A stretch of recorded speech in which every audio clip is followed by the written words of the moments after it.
นะโมตัสสะภะคะวะโตอะระหะโตสัมมาสัมพุทธัสสะอะระหังสัมมาสัมพุทโธภะคะวาพุทธังภวันตังอภิวาเทมิสวากขาโตภะคะวะตาธัมโมธัมมังนัสสามิสุปฏิปันโนภะคะวะโตสาวกสังโฆสังฆังนัมมามิสาธุข้าพเจ้าขอนอบน้อมแด่พระผู้มีพระภาคเจ้าพระองค์นั้นทรงเป็นผู้ไกลจากกิเลสตรัสรู้ชอบได้โดยพระองค์เองพระผู้มีพระภาคเจ้าเป็นพระอรหันต์ดับไฟกิเลสไฟทุกข์ทั้งสิ้นตรัสรู้ชอบได้โดยพระองค์เองข้าพเจ้าขออภิวาทพระผู้มีพระภาคเจ้าผู้รู้ผู้ตื่นผู้เบิกบานพระธรรมเป็นคำที่พระผู้มีพระภาคเจ้าตรัสไว้ดีแล้วข้าพเจ้าขอนมัสการพระธรรมพระสงฆ์สาวกของพระผู้มีพระภาคเจ้าปฏิบัติดีแล้วข้าพเจ้าขอนอบน้อมแด่พระสงฆ์สาธุสาธุค่ะมื้อนี้เป็นวันที่18เนาะเดือน12ปี2006เจ้าเป็นมื้อนี้ก็เป็นมื้อประเสริฐอันอีกเดือนหนึ่งชั่วโมงนี้เจ้าเป็นเดือนหนึ่งการสนทนาเดือนธรรมหนึ่งบ่ท่านแม่ต้องเสียงเดือนหนึ่งเดือนบ่หนึ่งแล้วเป็นบ่เจ้าเดือนหนึ่งปีลงมือละเป็นวันที่18เดือนหนึ่ง2006เจ้าเป็นอันชั่วโมงที่ประเสริฐเนาะสนทนาอันธรรมตามกาลเป็นภาษาลาวคือมื้อนี้ท่านอาจารย์นั่นน่ะเริ่มต้นมีคำถามที่น่าสนใจที่มีพี่น้องฝากถามมาละข้าน้อยก็อยากรู้คือกันการที่ว่าเฮาเฮ็ดบุญน่ะเฮ็ดบุญด้วยความเป็นเฮาหั้นน่ะด้วยความเป็นเฮาเฮ็ดมหากุศลหรือว่าบ่แม่นเฮ็ดหลายๆบ่หรือเฮ็ดทุกเทื่อล่ะแต่ว่าด้วยความเป็นเฮาอะนะเพิ่นถามว่ามันเอิ้นว่าอกุศลบ่เพราะว่ามันเฮ็ดด้วยความเป็นเฮาอะนะแบบนี้หั้นนะหรือว่าเอิ้นกุศลแบบนี้บ่น้องพงษ์ที่มีญาติธรรมคือเฮาสนทนากันหั้นนะบอกว่าการที่ว่าเฮ็ดบุญน่ะนะด้วยความเป็นเฮาอะนะที่บ่ฮู้ตามความเป็นจริงอะนะแม่นเอิ้นอกุศลหรือเอิ้นกุศลนะเจ้าท่านอาจารย์เอิ้นว่ากุศลบ่ประกอบด้วยปัญญาคือบ่ประกอบด้วยความเข้าใจถูกเห็นทุกข์ก็ในส่วนที่ให้ทานหรือว่าการงดเว้นจากการทำร้ายเบียดเบียนสัตว์หรือว่าการฟังธรรมด้วยความเป็นเฮาอันนั้นนี่ก็เป็นกุศลอยู่แต่ว่าบ่ประกอบด้วยความเข้าใจถูกความเห็นถูกคือบ่ประกอบด้วยปัญญาอันนี้ขอสนทนากับทานทองเสงก็ได้ทานทองเสง ทานน้ำส้โดมเสงนี่ยก็ได้เคยให้ทานบ่เคยอยู่เจ้าเคยให้ทานแล้วบัดทีนี้ทานน้ำส้มเสงเคยอนุโมทนากับทานผู้อื่นเฮ็ดบ่เคยเจ้าเคยแล้วบัดทีนี้ทานน้ำส้มเสงนี่เคยอุทิศบุญกุศลที่เคยใส่บาตรก็ดีหรือว่าเคยสมาทานศีลก็ดีหรือว่าเคยฟังเทศน์ก็ดีให้ปู่ย่าตายายหรือให้สรรพสัตว์ทั้งหลายอันนี้เคยบ่ เคยเคยด้วยความมันเป็นตัวตนของเฮาแม่นบ่โดยก็คำว่าตัวตนว่าแม่นเฮาเฮ็ดจ้ะก็ว่าเป็นเฮาเฮ็ดเอิ้นว่าเป็นตัวตนแม่นเฮานี่ล่ะเฮ็ดบุญเฮาเฮ็ดบุญน้อยเฮ็ดบุญหลายก็แม่นเฮาเฮ็ดบัดทีนี้เฮาเฮ็ดแล้วนี่เฮาก็อุทิศกุศลก็แม่นเฮาอุทิศกุศลหรือว่าเห็นผู้อื่นเพิ่นเฮ็ดดีเพิ่นเฮ็ดบุญเฮาก็อนุโมทนานำก็เป็นด้วยความเป็นเฮาเนี่ยเนาะแม่นบ่ โดยบัดทีนี้อันนี้เพิ่นเอิ้นว่ากุศลที่บ่ประกอบด้วยความเข้าใจถูกความเห็นถูกเพิ่นเอิ้นว่ากุศลที่บ่ได้ประกอบด้วยปัญญาเป็นหยังจังเป็นจังซั้นเป็นจังซั้นก็คือว่าด้วยความเป็นเฮานั่นมันบ่เป็นกุศลดอกความเป็นเฮานั่นก็เป็นความบ่ฮู้ตามความเป็นจริงว่าบ่มีเฮาแต่ว่าเฮายึดมั่นถือมั่นว่าเป็นเฮาเป็นผู้เฮ็ดบุญบัดทีนี้ตอนตอนสละของที่เฮามีอยู่เพิ่นว่าให้ทานนั่นน่ะอันนั้นเป็นความบ่ติดของในของเด้ตอนนั้นที่เฮาให้นั่นเป็นโลภะเจตสิกหมายความว่าสิ่งที่คือเกิดขึ้นกับจิตเฮาบ่เสียดายของเฮานั่นเฮาก็บริจาคให้อันก่อนให้นั่นมันก็ด้วยความเป็นเฮาให้เด้บัดขณะให้นั่นขณะจิตนี่เป็นขณะจิตที่ประกอบด้วยความบ่เหนียวแน่น ในหั้นบัดให้เรียบร้อยแล้วก็คิดว่าเจ้าของให้บัดทีนี้ก็กลายเป็นว่าประกอบด้วยความบ่เข้าใจถูกเห็นถูกด้วยความเป็นเฮาแล้วก็เฮาอนุโมทนากับผู้อื่นก็เป็นเฮาอนุโมทนาแต่ว่าขณะอนุโมทนานั้นคันใจเฮายินดีนำใจเฮาในขณะนั้นก็เป็นใจที่ประกอบด้วยความผ่องใสหรือว่าเฮาให้ผู้อุทิศกุศลที่เฮาเฮ็ดแล้วนั้นให้ผู้อื่นก็เป็นการให้ส่วนบุญในขณะที่เฮามีเจตนาอันดีงามนั่นน่ะในส่วนนั้นนี่ก็เป็นบุญแต่ว่าขณะก่อนให้ด้วยความเป็นเฮาก็ดีหรือว่าหลังให้หรือว่าหลังอนุโมทนาหรือว่าหลังอุทิศกุศลนั้นด้วยความเป็นเฮาทั้งก่อนให้ก็ดีหลังให้ก็ดีในส่วนเหล่านั้นเพิ่นว่าบ่ประกอบด้วยความเข้าใจถูกเห็นถูกบ่ประกอบด้วยปัญญาอันนี้ก็สิเข้าใจยากจักหน่อยมีการแยกแยะจังซี้การแยกแยะว่าอัน โดยสภาพความเป็นจริงแต่ละคณะนั้นน่ะบ่มีเฮามีแต่สภาวะที่ว่างเปล่าพอเกิดแล้วก็ดับพอเกิดดับแล้วมันก็บ่ยังอยู่หม้องเก่าเกิดดับแล้วบ่ยังอยู่หม้องเก่านั้นมันก็ว่างเปล่าตกลงว่าบ่มีเฮาดอกบ่มีผู้ใดสัตว์บุคคลตัวตนก็บ่มีอันนี้เป็นความเข้าใจถูกความเห็นถูกเพิ่นนั้นเพิ่นเอิ้นว่าปัญญาบัดทีนี้หลักการเป็นจังซี่ว่าอันนี้เป็นปัญญาเด้คือว่าบ่มีเฮาคันเฮายึดมั่นถือมั่นว่าเป็นเฮาเป็นของเฮาเป็นตัวตนของเฮา อันนั้นก็หมายความว่าเราบ่ฮู้ตามความเป็นจริงว่าแต่ละขณะนั้นมันเกิดแล้วก็ดับเกิดดับแล้วก็บ่มีผลบ่เหลืออยู่บ่มีบ่เหลืออยู่แล้วนั่นมันสิเป็นเราเป็นเขาเป็นสัตว์เป็นบุคคลเป็นตัวตนบ่ได้เพิ่นเอิ้นว่าเป็นอนัตตาเพราะว่าว่างเปล่าแต่ว่าเราบ่ฮู้ตามความเป็นจริงจังซี้ก็คิดว่าโตวเรานี่แหละคือกายของเรานี่แหละทั้งกายและจิตเรานี่แหละเป็นของเรา เป็นเฮาเป็นตัวตนของเฮาเฮาเฮ็ดบุญเฮาสละแบ่งปันก็เป็นเฮาเฮาได้บุญก็เป็นเฮาเฮาให้บุญผู้อื่นก็เป็นเฮาได้ให้เขาเฮาอนุโมทนาบุญกับผู้อื่นก็เป็นเฮานี่ล่ะอนุโมทนาบุญกับเขาโดยความเป็นจริงจังซี่นี่เป็นจริงโดยสมมุติเพิ่นว่าสมมุติสัจจะก็เป็นจังซี่โดยทั่วๆไปบัดเฮาให้ คณะเขาให้ตามที่ได้เว้าเมื่อกี้นี่คณะให้ก็คือเป็นการสละเป็นจาคะหรือว่าเอิ้นว่าทานโดยสภาพจิตในขณะนั้นนี่มันประกอบไปด้วยความบ่ติดของเพิ่นว่าอโลภะเจตสิกเกิดขึ้นอโลภะเจตสิกเกิดขึ้นนี้ขณะนี้เป็นบุญอยู่แต่ว่าก่อนให้ด้วยความเป็นเฮาบ่เป็นบุญเป็นความเข้าใจผิดเห็นผิดว่าเป็นเฮาให้แล้วก็หลังจากให้แล้วว่าเฮาสิได้บุญหรือเฮาสิให้บุญกับผู้อื่นหรือเฮาอนุโมทนาบุญกับผู้อื่น อันนั้นเป็นคณะที่บ่เป็นปัญญาเดะบุญที่เฮาให้ด้วยความบ่ติดข้องที่เอิ้นว่าอโลภาเจตสิกนั้นเป็นบุญโดยความเป็นเฮาที่ให้ก่อนให้ก็ดีหลังให้ก็ดีด้วยความติดข้องด้วยความโมโหอันนี้เพิ่นเอิ้นว่ากุศลที่บ่ประกอบด้วยปัญญาเดะอันนี้แหละกุศลที่บ่ประกอบด้วยปัญญาบัดทีนี้กุศลที่ประกอบด้วยปัญญาเป็นจังไดฮู้ว่าการให้น่ะในขณะที่เฮาให้ในส่วนนั้นนี่มันเป็นสิ่งที่เกิดขึ้นกับจิตภาษาบาลีเพิ่นเอิ้นว่า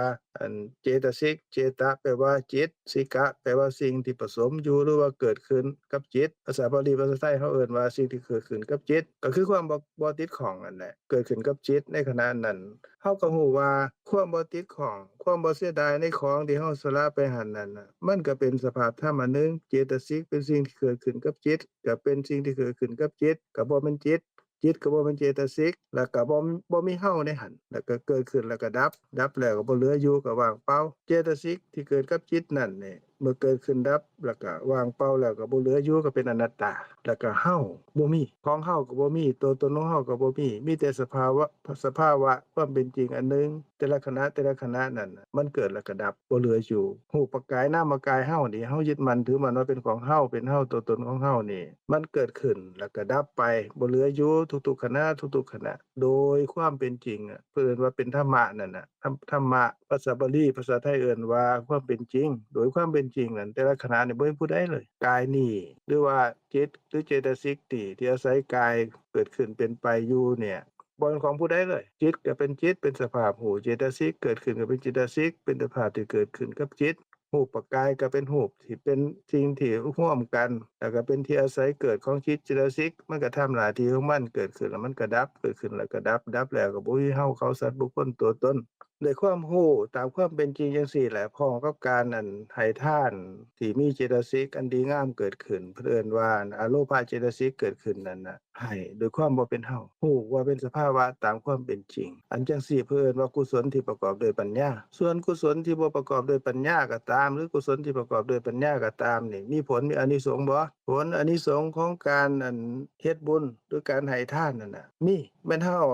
บ่ประกอบด้วยปัญญาก็มีคือกันประกอบด้วยปัญญาประกอบด้วยความเข้าใจถูกเห็นถูกว่าเป็นสภาพธรรมอันหนึ่งบ่แม่นเฮา ก็มีผลมีอานิสงส์คือกันแล้วมันต่างจั่งใดผลอานิสงส์ของการให้ทานหรือกุศลในส่วนอื่นก็เป็นไปโดยเฮ็ดให้เฮา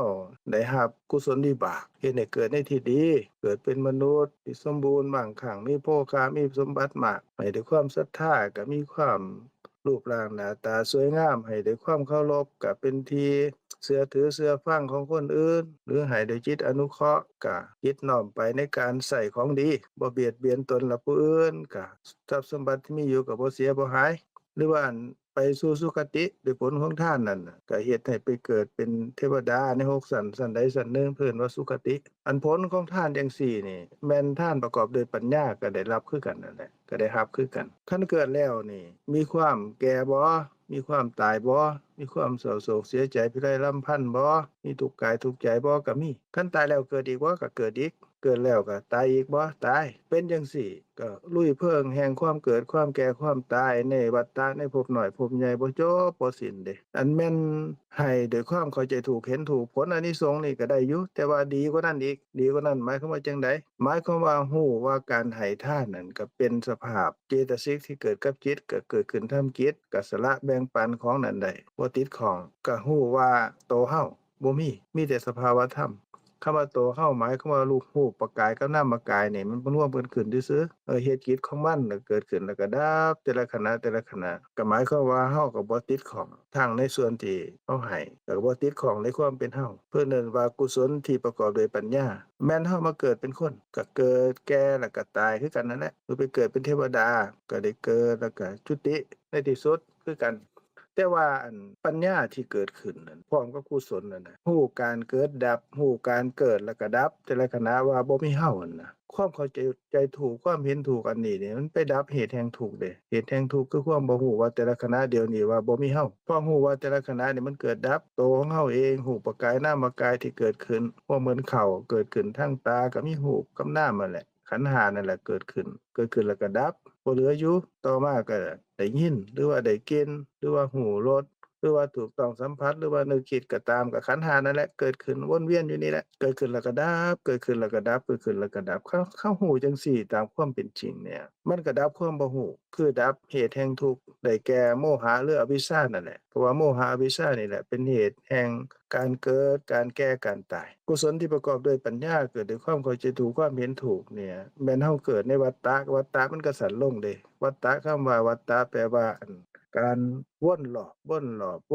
นไปจากภพน้อยภพใหญ่ในกามภพรูปภพอรูปภพทั้งในกามภพก็ทั้งเกิดในอบายเกิดเป็นสัตว์นรกเกิดเป็นเปรตเกิดเป็นอสุรกายสัตว์เดรัจฉานตายแล้วก็เกิดอีกการเฮ็ดบุญไว้ก็กุศลวิบากก็มาเกิดเป็นคนแหน่เกิดแล้วก็แก่แล้วก็ตายก็วนไปอยู่จั่งซี้แนวนี้เพิ่นว่ามันเป็นวัฏฏะเดะ หมุนวนไปเรื่อยๆคันเป็นจังซั้นน่ะเพราะอิหยังเพราะว่าเหตุแห่งทุกข์ก็คืออวิชชาบ่ฮู้ตามความเป็นจริงนั่นแหละว่าบ่มีเราแต่ละขณะเกิดแล้วก็ดับคันเราฮู้ตามความเป็นจริงว่าทั้งการให้ทานก็ดีเฮ็ดบุญแนวอื่นก็ดีนี่บ่แม่นเรามันเจตสิกเกิดขึ้นกับจิตแล้วมันก็ดับเราก็บ่มีเพราะว่าแต่ละขณะนั่นน่ะเกิดก็ดับคันฮู้จังซี้นี่ความเข้าใจถูกความเห็นถูกนั่นก็ไปตัดวงจรของการเกิดหรือความแก่ความตายในวัฏฏะได้เดะเพราะเหตุแห่งทุกข์คืออวิชชาคือความบ่รู้ ความรู้ความเข้าใจเกิดขึ้นว่าแต่ละขณะที่เราเฮ็ดบุญก็ดีบ่มีเราดอกมีแต่สภาพธรรมอันหนึ่งที่ว่างเปล่าจังซั้นความเข้าใจเกิดขึ้นจังซี้ก็ดับความบ่เข้าใจนั้นได้ไปตามลำดับตามลำดับนี้เป็นการตัดวงจรของการเกิดของการแก่แล้วก็ของความตายความเศร้าโศกเสียใจเพลิดรำพันในภพน้อยภพใหญ่ก็ตัดไปเรื่อยๆเดะ เพิ่นเอิ้นว่ากุศลที่บ่ประกอบด้วยปัญญานั่นน่ะคือกันกับสร้างอิฐเพิ่นก่อกำแพงเดะก่อทีละก้อนละก้อนละก้อนละก้อนมันก็ยาวไปยาวไปยาวไปบ่จบบ่สิ้นเดะก็คือเกิดในภพน้อยภพใหญ่นั่นแหละในกามภพรูปภพอรูปภพวนเวียนกันอยู่นี่แหละบ่จบบ่สิ้นเดะส่วนกุศลที่ประกอบด้วยปัญญานั่นน่ะเพิ่นก็เปรียบคือกันกับรื้อกำแพงออกทีละก้อนทีละก้อนทีละก้อนในที่สุดก็ กำแพงอิฐนั่นก็ถูกรื้อออกเบิดจังซี้ความเปรียบเทียบเพิ่นว่ากุศลที่ประกอบด้วยปัญญานั่นน่ะก็มีผลมีอานิสงส์ดีกว่ากุศลที่บ่ประกอบด้วยปัญญาด้วยความเป็นเฮานะอันนี้ทางอภิธรรมเพิ่นนั่นคือธรรมะอันละเอียดอ่อนหรือว่าธรรมะอันลึกซึ้งหรือว่าธรรมะอันถึงที่สุดนั่นน่ะเพิ่นก็แสดงไว้เด้ในมหากุศลนั่นภาษาบาลีเพิ่นเว้าว่าโสมนัสสะสหกตังปัญญาสัมปยุตตังอสังขาริกังญาณสัมปยุตตังโทษทีโสมนัสสะสหกตังญาณสัมปยุตตังอสังขาริกังโสมนัสสะสหกตังญาณสัมปยุตตังสสังขาริกังโสมนัสสะสหกตังญาณวิปยุตอันนี้คำว่าวิปยุตนี่ก็ว่าไม่ประกอบด้วยปัญญาแล้วญาณวิปยุตตังอสังขาริกังแล้วก็โสมนัสสะสหกตังญาณวิปยุตตังสสังขาริกังก็หมายความว่ากุศลที่ประกอบด้วยปัญญาเป็นไปกับด้วยความชื่นชมยินดีมีคนชักจูงบ่มีคนชักจูงอีกแบบหนึ่งก็คือกุศลที่เกิดขึ้นด้วยความปิติยินดีแล้วก็บ่ประกอบด้วยปัญญามีคนชักจูงหรือบ่มีคนชักจูงก็ตามอีกอันหนึ่งก็เป็นเรื่องของอุเบกขาเวทนาที่เกิดรวมด้วยกับกุศลที่ประกอบด้วยปัญญาชักจูงบ่ชักจูงเกิดด้วยกุศลที่ประกอบด้วยปัญญาด้วยความรู้สึกบ่ฮู้บ่ได้ดีใจเสียใจอิหยังหรอกซื่อๆเพิ่นเอิ้นว่าอุเบกขาแต่ว่าบ่ประกอบด้วยปัญญาคนชักจูงคนส่วนกับคนบ่ส่วนเพิ่นก็แยกไปจังซี่เด้ก็มีอยู่2แบบกุศลนะตามที่เพิ่นแสดงไว้ที่เว้ามานี่ก็แม่นว่าสิเข้าใจบ่หรือจังไดก็บ่จักคันบ่เข้าใจก็ถามเพิ่มเติมหรือว่าถามตื่มก็ได้ โดยขอบใจท่านอาจารย์หลายๆข้าน้อยเข้าใจมันเป็นคำที่ลึกซึ้งจ้ะม่วนปิตินั่นล่ะท่านอาจารย์เป็นการให้ทานสูงสุดก็คือให้รู้ว่าบ่แม่นเฮาทานน่ะเป็นกุศลแต่ผู้เพิ่นถามว่าคือทานด้วยความเป็นเฮาเนาะเพิ่นอยากจะรู้ว่าแม่นนั่นเพิ่นเอิ้นว่า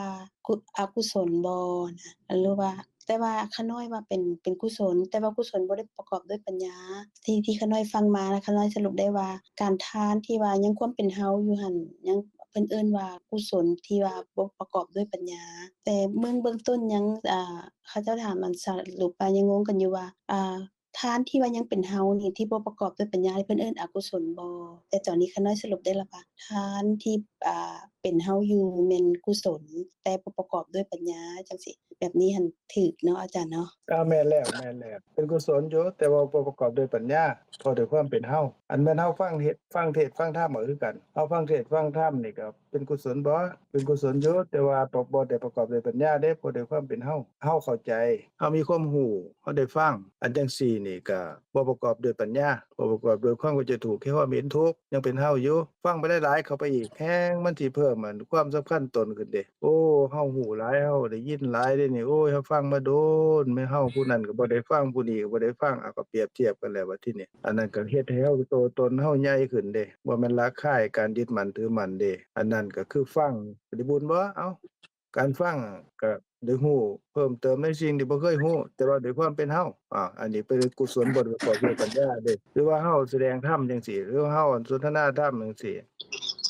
มันคิดว่าเป็นเฮาเป็นผู้แสดงธรรมเป็นผู้สนทนาธรรมด้วยความเป็นเฮาอันนี้แหละเฮาก็แสดงไปเว้าไปก็เฮานี่ล่ะเว้าเฮาโอ้ยมันเฮาเก่งเนาะเฮามีความรู้หลายผู้นั้นก็บ่รู้คือเฮาผู้นี้ก็บ่รู้เฮานี่ล่ะรู้อันนี้ก็เป็นตัวตนเด้เป็นการยึดมั่นถือมั่นขึ้นมาอีกเพิ่นเอิ้นว่าอุปทานเกิดขึ้นก็ด้วยความสำคัญตน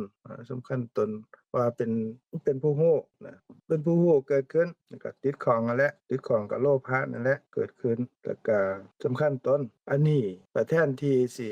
ละคายความเป็นตัวตนแทนที่จะเกิดปัญญามันก็เลยไปหาอวิชชาคือความบ่รู้เดะกลับไปวกไปหาความบ่รู้คืออวิชชานั่นแหละหรือความเป็นเฮาเดะคันยังเป็นเฮาอยู่นั่นน่ะเพิ่นเอิ้นว่าก็เป็นอวิชชาตราบใดที่ยังบ่รู้ว่าเป็นธรรมะทั้งหมด ทั้งรูปกายนามกายนี่ล้วนสิเป็นธรรมะแต่ละขณะที่เกิดขึ้นการได้ยินก็ดีการได้กลิ่น หรือลิ้มรสถูกต้องสัมผัสและนึกคิดก็ดีแต่ละขณะนั้นน่ะมันเกิดขึ้นแล้วก็ดับบ่มีเราคันดับแล้วบ่มีเราแล้วสิเป็นเราเป็นเขาเป็นบุคคลตัวตนยึดมั่นถือมั่นในสิ่งที่บ่มีก็บ่ถูกอันเนี้ยแม้นว่าถ้าเพศฟังธรรมก็ตามหรือว่าแสดงธรรมก็ตามคันด้วยความเป็นเราอยู่ตราบใดก็ตามนั้นแล้วก็เป็นอวิชชาเป็นเหตุเฮ็ดให้เกิดทุกข์ในวัฏฏะคืออันเฮ็ดให้มีความเกิดความแก่และความตายเป็นจังซี้นะ อันท่านพงษ์ว่าจังใดมีความเห็นจังใดหรือว่าท่านท่องเสียงเชิญโดยกับสบายดีอาจารย์ทั้งสองเนาะกับสบายดีทุกคนเนาะโดยก็แจ่มแจ้งชัดเจนหลายอาจารย์กับขอบใจอาจารย์ที่ได้ให้ความชัดเจนความละเอียดเกี่ยวกับในขณะการเจริญกุศลเนาะก็เป็นน่าอัศจรรย์ที่ได้รู้ว่าในขณะที่ให้ทานซึ่งว่าที่ผ่านมาเฮาก็ยังมีความเห็นผิดที่ว่าเข้าใจว่ายังเป็นตัวเฮาตลอดที่ให้ทานตัวเฮาที่เฮ็ดกุศลเพื่อคนใดคนหนึ่งก็เป็นการที่ได้รู้ว่าความเห็นผิดนี่ยังมีอีกหลายเนาะและก็โดยการที่อาจารย์มาสาธยายอธิบายก็สามารถเฮ็ดให้ความให้ได้มีโอกาสได้ยินสิ่งที่ถูกต้องตามสภาวะความเป็นจริงเฮ็ดให้ความเห็นผิดลดลงให้เกิดความเข้าใจถูกเพิ่มไปตามกำลังของปัญญาเนาะข้าน้อยอยากขอแลกเปลี่ยนนำอาจารย์ว่าคือข้าน้อยเข้าใจว่าในขณะที่ให้ทานแต่ยังเป็นเฮาที่ให้ทานก็คือเอื้อยทองแสงได้กล่าวเนาะก็คงเป็นกุศลที่เกิดขึ้นโดยที่บ่ได้ประกอบด้วยปัญญาอ่าด้วยความที่จิตเกิดดับหลายขณะวิธีจิตเกิดดับหลายๆวิธีเนี่ยอาจารย์ข้าน้อยเข้าใจว่าก็คงเป็นการสลับกันระหว่างจิตที่เป็นกุศลในขณะที่ให้ทานจิตที่ว่ายังเป็นตัวเฮาก็คืออกุศลแล้วก็สลับกันไปกับจิตที่เป็นกุศลแล้วแต่ว่าสภาพธรรมะใดที่จะเกิดข้าน้อยเข้าใจจั่งสิถูกบ่เนาะอาจารย์ขอความกรุณาด้วยท่านพงษ์เว้าถูกแล้วเพราะว่าเกิดจิตเกิดดับสืบต่อกันเนี่ยมันรวดเร็วมากเดะมันไวเราคิดบ่ทันตามมันบ่ทันโดยสภาพว่าด้วยความเป็นเราบ่ฮู้แหละแต่ว่าขณะที่ให้นั่นน่ะมันก็เป็นขณะหนึ่งซึ่งเป็นอโลภะเจตสิกเกิดขึ้นเดะแม่นบ่โดยอาจารย์ในอโลภะเจตสิกเกิดขึ้นนั่นแหละมันก็มีเจตสิกที่ดีงามซึ่งเป็นไปในส่วนของกุศลเกิดนำอีกแม่นบ่แม่นอาจารย์มันมีเท่าใดล่ะท่านพงษ์ว่า19ประเภทแม่นบ่แม่นครับเพิ่นว่าโสภณะสาธารณะเจตสิกโสภณะสาธารณะเจตสิกที่เกิดขึ้นหมายความว่าเจตสิกที่ดีงามเป็นไปในส่วนที่กุศลนั่นแหละเกิดกับอโลภะเจตสิกแม่นบ่ล่ะแม่นครับอาจารย์หลายปานนั้นเราก็ยังบ่สามารถสิมาแยกแยะได้ว่ามันเป็นอันใดเป็นศรัทธาที่เกิดขึ้นศรัทธาเจตสิกเกิดขึ้นสติเจตสิกเกิดขึ้นอโลภะก็เราก็บ่เห็นอยู่เดะบ่เห็นเดะอโลภะเจตสิกเกิดอโทสะในขณะนั้นก็เกิดคือว่าความบ่โกรธเกิดนำมีตัตตรมัชฌัตตาเจตสิกคือเจตสิกที่เป็นกลางเกิดขึ้นนำอีกแม่นบ่ล่ะแม่นครับก็สิมีทางความสงบของจิตสงบของเจตสิกก็เกิดขึ้นนำอีกเอิ้นว่าปัสสัทธิกายปัสสัทธิจิตตปัสสัทธิภาษาบาลีดอกบัดทีนี้ก็มีความเบาของจิตเจตสิกความหนุ่มนวลควรแก่การงานของกุศลที่เกิดขึ้นเอิ้นว่าหุตาหุตุตากับมัญญตาก็เป็นชื่อคือกันนั่นแหละนะจังนั้นก็เป็นเรื่องของควรแก่กุศลปะคุญญตาจิตก็ดีเจตสิกก็ดีควรแก่กุศลแล้วก็ตรงจิตเจตสิกที่ซื่อตรงต่อกุศลก็19ประเภทได้เกิดนำกันในขณะนั้นน่ะบ่แม่นเกิดแต่อโลภะเจตสิกเด้ที่เกิดขึ้นเป็นกุศลบ่ก็เป็นนั่นแหละเป็นบัดทีเนี้ยมันเกิดขึ้นมันก็ดับตัวอย่างรวดเร็วเดะต่อมาก็กลายมาเป็นเฮาเดะคันฮู้ว่าแต่ละขณะที่เกิดขึ้นนั่นน่ะเจตสิกก็เป็นเจตสิกดีงามก็เป็นสิ่งที่ดีงามก็จริงอยู่เกิดขึ้นแล้วก็ดับความรู้ความเข้าใจอันนี้มันเกิดขึ้นที่จิตในขณะนั้นแล้วก็ดับไปแล้วก็สะสมในจิตขณะนั้นแล้วก็สืบต่อไปในจิตขณะต่อๆไปอันนี้มันก็เกิดขึ้นดูๆๆๆคำว่าดูๆก็หมายความว่าเพิ่มขึ้นทีละเล็กทีละน้อยแม้นอกุศลที่เกิดสลับก็ตามอกุศลมันนั่นบ่สามารถที่มาทำลายกุศลได้เดะแม่นบ่ท่านพงษ์ว่าบ่แม่นครับคนละขณะคนละขณะคันกุศลเกิดขึ้นสะสมในจิตเฮาหลายๆได้หลายๆเพิ่มขึ้นอกุศลมันก็บ่มีโอกาสเกิดขึ้นในขณะนั้นมันก็เป็นเพิ่นเอิ้นว่าวิคัมพนะปหานะเดะ หรือว่าวิคัมภนาวิมุตติเด้ก็หมายความว่าพ้นจากอกุศลโดยการกุศลมีกำลังที่เกิดขึ้นจำนวนหลายจังมื้อหนึ่งนี่คันอันจิตประกอบไปด้วยอันเจตสิกที่ดีงามหรือว่าเป็นไปในส่วนกุศลนี่หลายสะสมเกิดขึ้นแล้วก็ดับสะสมไปมันก็มีกำลังเพิ่มขึ้นในการที่เฮานึกเฮาคิดก็ดีก็เป็นไปในส่วนกุศลเด้กำลังเพิ่มขึ้นเนี่ยแม้นกุศลที่บ่ประกอบด้วยปัญญาก็ตามอกุศลในขณะนั้นโลภะโทสะโมหะมันก็บ่เกิดเด้คันแม่นอกุศลก็คือกันอกุศลนี่มันเกิดดับสืบต่อในจิตของเฮาแต่ละมื้อนี่สมมุติว่าเฮาเห็นนี่เห็นแล้วก็เป็นเฮาเห็นคันเป็นเฮาเห็นแล้วเฮาก็ยินดีพอใจในสิ่งที่เฮาเห็นหรือว่าบ่ยินดีบ่พอใจในสิ่งที่เฮาเห็นก็โทสะเกิดโลภะเกิดเดี๋ยวก็เห็นอีกเดี๋ยวก็เกิดอีกก็สะสมมันก็สิเพิ่มขึ้นได้ยินก็ตามได้ยินแล้วก็เป็นเฮาได้ยินดีใจเสียใจกับสิ่งที่เฮาได้ยินก็สะสมในจิตอีกด้วยความเป็นเฮาเด้หรือว่าได้กินที่ชอบก็เป็นเฮาชอบมันบ่ถูกใจอีกก็เครียดหรือว่าบ่พอใจก็เป็นเฮาอีกอาหารแซ่บบ่แซ่บเป็นเฮาเด้เฮานี่ล่ะแซ่บบ่แซ่บต่อไปก็เป็นเฮามักบ่มักติดของบ่ติดของหรือว่าสิ่งที่กระทบทางกายเฮาก็คือกันเย็นร้อนอ่อนแข็งตึงไว้สัมผัสที่บ่ดีก็เป็นเฮานี่แหละได้รับสัมผัสที่ดีก็เป็นเฮาได้รับสัมผัสอันดีเฮาก็พอใจยินดีติดของอันบ่ดีเฮาก็บ่อยากได้แล้วก็บ่พอใจโมโหแล้วเครียดแล้วหรือว่าการนึกคิดหัวอารมณ์ทางใจคือกันเรื่องราวต่างๆนึกคิดดีก็ติดใจเรื่องราวที่บ่ดีก็บ่ติดใจแล้วก็สะสมจังซี่ด้วยความเป็นเฮาทั้งหมดเนี่ยเบิดมื้อได้ท่านพงษ์แม่นอาอันจารย์ นี้ก็เบิดมื้ออีหมายความว่าหลีครับบ่เบิดมื้อเลยอันนี้ก็หมายความว่าเฮาสะสมอิหยังล่ะสะสมสะอกุสมศลแม่นบ่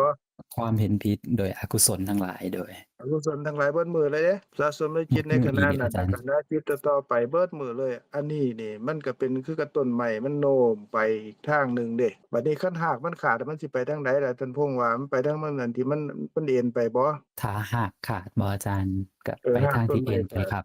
ตูมเลยแม่นบ่ล่ะแม่นครับอันนี้คันเฮาสะสมอกุศลเบิดมื้อเบิดเว้นนี่ด้วยความเป็นเฮานี่เห็นก็เป็นเฮาได้ยินได้กินลิ้มรสถูกต้องสัมผัสนึกคิดก็เป็นเฮาบ่เกินนี้เด้คันเป็นเฮาแล้วเฮามักเฮาชอบคันบ่เป็นไปตามที่เฮาต้องการบ่นำมาซึ่งความยินดีปรีดาบ่เฮ็ดให้อ่อนซ้อนว้อนใจก็เครียดเด้โมโหเด้แม่นบ่ล่ะ แม่นอาจารย์ก็สะสมในจิตในขณะนั้นตามวิถีจิตที่ตามท่านพงษ์ว่าน่ะมันก็สิแล่นไปทางนั้นเดะก็สะสมไปคันตายลงเฮาสิไปไสล่ะบัดนี้ไปสู่อบายภูมิภพภูมิที่บ่ดีอบายอาจารย์ภูมิมันสิบ่ดีอ้าวบัดในส่วนที่เฮาสะสมเฮ็ดบุญเฮ็ดบุญเฮาก็ยินดีปรีดาด้วยความเป็นเฮานี่แหละเฮาได้เฮ็ดบุญท่านพงษ์ได้เฮ็ดบุญได้ช่วยเหลือผู้นั้นผู้นี้ได้บริจาคอันนั้นอันนี้ช่วยคนยากคนจนหรือว่าคนเลี้ยงหมู่เพื่อนฝูงหรือว่าให้สิ่งที่เป็นประโยชน์เกื้อกูลแก่สัตว์แก่หยังให้เขาได้รับความสุขนั่นนี่ด้วยความเป็นคุณพงษ์เดะหรือว่าคุณพงษ์ศึกษาธรรมะก็ดีด้วยความเป็นคุณพงษ์ฟังก็ด้วยความเป็นคุณพงษ์แต่ว่ากุศลเหล่านั้นนี่มันบ่ได้ประกอบด้วยปัญญาแต่ว่าการสะสมอันนั้นมันก็สิเอนไปแต่ละมื้อมีกำลังเพิ่มขึ้นก็เอนไปอีกข้างหนึ่งเดะคันหากมันขาดเนี่ยมันสิไปทางใดบัดมันก็ไปทางนั้นแม่นบ่ แม่นอาจารย์ในส่วนที่เป็นกุศลที่เกิดขึ้นเฮาสะสมในใจเฮานั่นน่ะบัดหากมันขาดแล้วตอนเฮาตายแล้วอกุศลวิบากมันสินำไปไสกุศลวิบากในส่วนที่เป็นกุศลวิบากเฮาเฮ็ดสะสมในกุศลส่วนในกุศส่วนลมันเป็นกุศลวิบากมันสินำไปไสไปสู่สุขติภูมิอาจารย์ภพภูมิที่ดีสุคติภูมิที่ดีแม่นบ่โดยบัดที่นี่ในภพภูมิที่ดีนั่นน่ะแต่ละมื้อนี่เฮามาสั่งเบิ่งในใจเฮานี่มันไปทางใดหลายกว่ากัน ต้องยอมรับว่าไปในทางอกุศลหมดมื้ออีหลีอาจารย์จะกุศลก็เพียงตั้งแต่เล็กเล็กน้อยๆซื่อผู้ใดเราไปเฮ็ดให้ท่านพงษ์หรือไปเฮ็ดให้เฮาผู้ใดเฮ็ดให้ๆบ่มีผู้ใดเฮ็ดเลยอาจารย์ ตกลงว่าคันเฮาไปเกิดในอบายนี่ผู้ใดไปเกิดแทนเฮาได้บ่บ่ได้ครับ จากการสะสมของอกุศลล้วนๆเลยครับ อันนั้นก็แปลว่าเฮาเลือกทางนั้นเหรอแม่นบ่แม่นครับ แม่นสิฮู้หรือบ่ฮู้ก็ตามก็หมายความว่ามันต้องไปแน่นอนแม่นบ่เป็นไปตามความเป็นจริงของสภาพธรรมเลยครับอาจารย์ จังซี่ล่ะพระพุทธเจ้าเพิ่นจึงตรัสว่าคนเป็นคนแล้วกลับมาเกิดเป็นคนอีกนี่น้อยส่ำกันกับเม็ดดินอยู่ในเล็บพระพุทธเจ้าเพิ่นหยิบดินขึ้นมานั่นแหละส่วนผู้ที่ไปเกิดในอบายนั้นส่ำขี้ดินยังอยู่ในโลกบนโลกได้กลับมาเกิดน้อยเพราะหยังคนเป็นจังซี่เด้มันเป็นจังซี่ในชีวิตประจำวันบัดนี้ในกรณีซึ่ง ทานพงษ์สมมุติเด้อสมมุติว่าทานพงษ์นี่ก็เอาให้ทานจิตใจก็จดจ่อในการให้ทานจิตใจก็จดจ่อในความเมตตากรุณาแล้วก็ช่วยเหลือบุคคลนั้นบุคคลนี้เอาแต่ละมื้อก็เป็นไปในทางนี้แล้วก็ฟังเทศน์ฟังธรรมด้วยความเป็นเฮานี่แหละแต่ว่าบ่แม่นประกอบด้วยปัญญาเด้เพราะมันเป็นเฮาอยู่สะสมหลายๆจังซี้ท่านพงษ์ก็ไปเกิดในสุคติแม่นบ่ล่ะ แม่นครับเพราะว่ามันเกิดเป็นคนหรือไปเกิดเป็นเทวดาแม่นบ่โดยอาจารย์แต่ว่าส่วนน้อยเด้เอาส่วนน้อยแต่ว่าส่วนน้อยก็ส่วนน้อยแล้วก็ไปเกิดแล้วเกิดในสุคติเนาะคันเกิดแล้วอันสิแก่บ่แก่อาจารย์เป็นธรรมดาตายเลยบ่ตายบ่ตายครับเศร้าโศตายกเสียใจพิไรรำพันบ่เศร้าโศกเสียใจครับลำบัไรดตายแล้วลำพันธ์ตายแล้วเกิดอีกบ่ต้องเกิดอีกครับอาจารย์เกิดอีกก็ตายอีกบ่ตายอีกครับอาอันนี้แหละบุญที่บ่ประกอบด้วยปัญญาก็ยังเป็นไปในความเกิดความแก่ความตายความเศร้าโศกความเสียใจพิไรรำพันทุกกายทุกใจอยู่เด้แต่ว่าอันบุญที่ประกอบด้วยความเข้าใจถูกเห็นถูกว่าบุญก็เป็นบุญได้บ่แม่นเฮาเดะเฮาสะสมทีละน้อยจังซี่ล่ะแต่ละขณะนี่จังฮู้เฮาเห็นในแต่ละมื้อนี่ฮู้ที่เป็นที่เกิดของจิตน่ะคือจิตเห็นน่ะฮู้มันเกิดขึ้นแล้วก็แปรเปลี่ยนแล้วก็ดับแม่นบ่แม่นครับอาจารย์ประการจิตเห็นที่เกิดขึ้นกับรูปหรือว่าผัสสะที่เกิดแล้วก็มีอันเจตสิกคือสิ่งที่เกิดขึ้นกับจิตนั่นน่ะอีก6ประเภทร่วมกับผัสสะนั่นก็ดีแล้วก็กระทบรูปารมณ์ข้างนอกก็คือรูปข้างนอกหรือสีร่วมกันเข้าก็เฮ็ดให้เกิดเห็น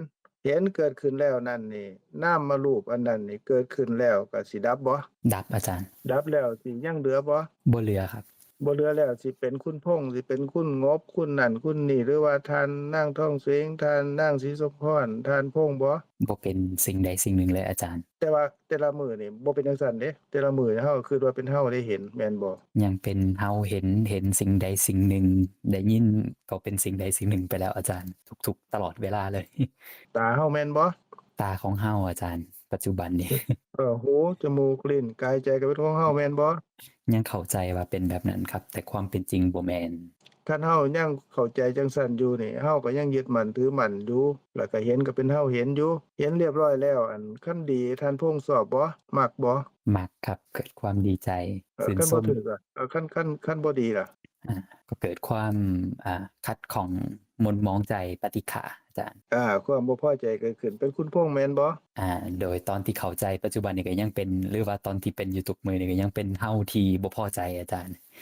ยังบ่ทันเป็นความพอใจที่ปรากฏต่อสติปัญญาเทื่อบัดทีนี้อันพอใจหรือว่าดีใจหรือว่าอันถูกใจก็ดีบ่ถูกใจบ่พอใจก็ดีอันขณะที่ความติดข้องที่เกิดขึ้นด้วยความดีใจก็ตามหรือว่าด้วยความบ่พอใจก็ตามอันนั้นมันมีอิหยังเกิดร่วมกับสิ่งที่ติดในความรู้สึกนั้นที่เป็นความติดข้องก็ดีหรือว่าความบ่พอใจก็ดีมีเจตสิกหยังเกิดขึ้นนำบ่คือสิ่งที่เกิดขึ้นกับจิตร่วมกันน่ะจังเป็นคุณพงษ์อ๋อมีอ่า